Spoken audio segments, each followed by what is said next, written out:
with KHON2 Weather, Kamaka Pili. Aloha Pule. It was a warm summer day, mostly dry conditions outside, and that looks to continue. Taking a peek across the islands tomorrow, county by the midday. That's around 12, 1, 2 o'clock-ish. In Hawaiian, we say avakea. The high temperature looks to be 88 degrees, but with the heat index, which is showing how it's going to feel, it's around 90, 91 degrees. Rain chances, as we say, remains the lowest, but the Hilo side of Hawaii Island has the greatest chance of showers over the next coming days. And that's because of some incoming moisture, but the rest of the islands is expected to be in some quite dry conditions. As you see, we like to spread some Hawaiian words as much as possible. Dive deeper into it with Olelo Authentic, which premieres every Monday at 2:30 p.m. on KHON+. That's tomorrow. We'll have a brand new episode. Hopefully, we will see you there. Now, for today, it's been quite quiet with the most of the shower activity, at least currently remaining and starting to dry up from the leeward side of Kauai and over Ni'ihau. But as we get into this midnight hours, we're going to get back to some isolated showers. And for tomorrow, the threats, again, nothing issued by the National Weather Service, but we do still have elevated threats of fire risk in terms of our weather, so keeping that up. And our VOG, unfortunately, looks to be lingering across the islands thanks to Kilauea and the lighter, a slight east-southeasterly flow to our winds.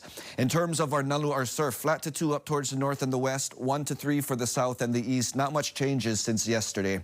In terms of our Makani, we're going to remain in this Malie category, calm conditions around 15 miles an hour. As we get through the next couple days, it's going to remain on the lighter side because of some disturbances that are passing north of the islands. As we progress through the middle of the week, we may strengthen a bit up to around 20 miles an hour, but it's only going to weaken once again as we get into next weekend to more calm conditions. So in terms of the VOG and the Uahipele, we're seeing with the yellow indicating the greater mass of the VOG expansion and coverage, with the red indicating the most build up and the thickest of that VOG, which is going to remain around Kilauea on Hawaii Island. But with the different winds that's taking place over the next coming days, especially for the central portion of the islands, we're going to be seeing a fluctuation of VOG. Hopefully that starts to get pushed out. But again, next weekend, winds will remain on the lighter side, and that may only continue the VOGgy conditions.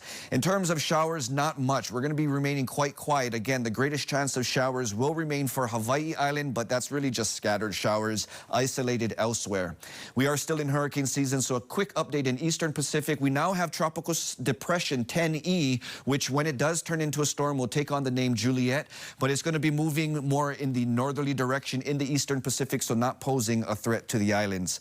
Here back in the islands for the next coming days, again, unfortunately, winds will remain on the weaker side, but if we take a peek into next weekend, even weaker winds. Once again, be sure to catch our newest episode of Olelo Authentic tomorrow at 2:30 on KHON+. Have a blessed week, everybody.